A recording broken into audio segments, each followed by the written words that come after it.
Rafale ಯುದ್ಧ ವಿಮಾನ ಖರೀದಿಯಲ್ಲಿ ಹಗರಣ ನಡೆದಿದೆ ಎಂದು ಆರೋಪಿಸಿ ಇಂದು ಉಡುಪಿ ಜಿಲ್ಲಾ ಕಾಂಗ್ರೆಸ್ ಬೀದಿಗೆ ಇಳಿದು ಪ್ರತಿಭಟನೆಯನ್ನ ನಡೆಸಿತು.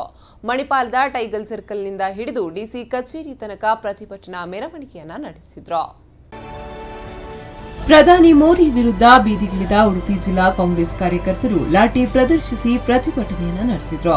ಸಾಮೂಹಿಕವಾಗಿ ಪ್ರತಿಭಟನೆಯಲ್ಲಿ ಲಾಠಿ ಪ್ರದರ್ಶನ ಮಾಡಿ ಅಚ್ಚರಿ ಮೂಡಿಸಿದ ಕಾರ್ಯಕರ್ತರನ್ನ ಪೊಲೀಸರು ಮೂಕ ಪ್ರೇಕ್ಷಕರಾಗಿ ನೋಡಬೇಕಾಯಿತು. ಮೋದಿ ವಿರುದ್ಧ ಘೋಷಣೆ ಕೂಗಿದ ಕಾರ್ಯಕರ್ತರು ಲಾಠಿ ಬೀಸುತ್ತಾ ಪಾದಯಾತ್ರೆಯನ್ನ ನಡೆಸಿದ್ರು.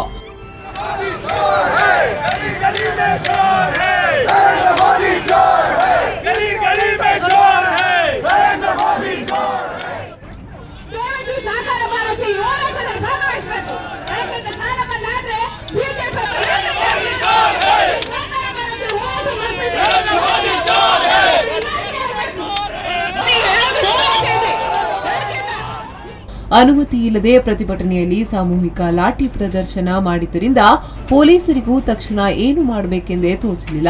ಮುಂದಿನ ಸಾಲಿನಲ್ಲಿದ್ದ ಮಾಜಿ ಸಚಿವ ವಿನಯ್ ಕುಮಾರ್ ಸೊರಕೆ, ವಿಧಾನ ಪರಿಷತ್ ಸದಸ್ಯ ಪ್ರತಾಪ್ ಚಂದ್ರ ಶೆಟ್ಟಿ ಕೂಡ ಕಾರ್ಯಕರ್ತರ ಲಾಠಿ ಪ್ರದರ್ಶನ ಕಂಡು ಸುಮ್ಮನಿರಬೇಕಾಯಿತು.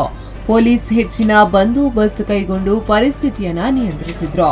ಜಿಲ್ಲಾಧಿಕಾರಿ ಕಚೇರಿ ಎದುರು ಬೃಹತ್ ಪ್ರತಿಭಟನಾ ಸಭೆ ನಡೆಯಿತು. ಮೋದಿ ಅಧಿಕಾರಕ್ಕೆ ಬಂದ ನಂತರ ಈ ದೇಶದ ಜನತೆಗೆ ನೆಮ್ಮದಿ ಇಲ್ಲದಂತಾಗಿದೆ.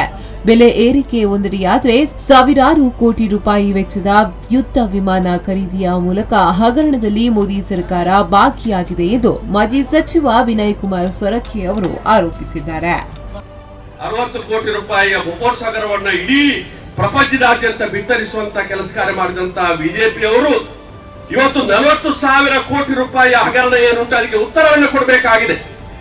ಇವತ್ತು ನಮ್ಮ ನಾಯಕರಾದಂತಹ ರಾಹುಲ್ ಗಾಂಧಿ ಅವರು, ನಮ್ಮ ವಿರೋಧ ಪಕ್ಷದ ನಾಯಕರಾದಂತಹ ಮಲ್ಲಿಕಾರ್ಜುನ ಖರ್ಗೆ ಅವರು, ನಮ್ಮ ಪಕ್ಷದ ಮುಖಂಡರು ಪಾರ್ಲಿಮೆಂಟಿನಲ್ಲಿ ಇದನ್ನು ಪ್ರಸ್ತಾಪ ಮಾಡಿ ತಾವು ಇದನ್ನು ತನಿಖೆ ಮಾಡಬೇಕು ಅಂತ ಹೇಳಿ ಒತ್ತಾಯ ಕೊಟ್ಟಂತ ಸಮಯದಲ್ಲಿ ಒಂದು ಶಬ್ದ ಕೂಡ ಅದಕ್ಕೆ ಉತ್ತರ ಕೊಡುವಂತ ಕೆಲಸ ಕಾರ್ಯ ಆಗಲಿಲ್ಲ.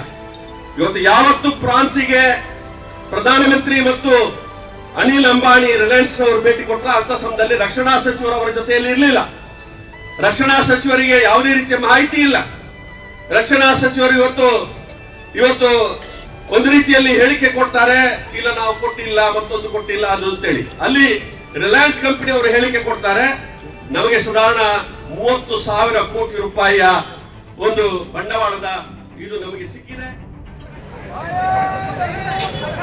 ಜಿಲ್ಲಾಧಿಕಾರಿಗಳವರ ಕಚೇರಿಗೆ ತೆರಳಿ ಮನವಿ ಅರ್ಪಿಸುವ ಮೂಲಕ ಕೇಂದ್ರ ಸರ್ಕಾರಕ್ಕೆ ಎಚ್ಚರಿಕೆಯನ್ನು ಕೊಡುವಂತಹ ಕಾರ್ಯಕ್ರಮ. ಪಲ್ಲವಿ ಸಂತೋಷ್, ವಿ4 ನ್ಯೂಸ್ 24/7 ಉಡುಪಿ.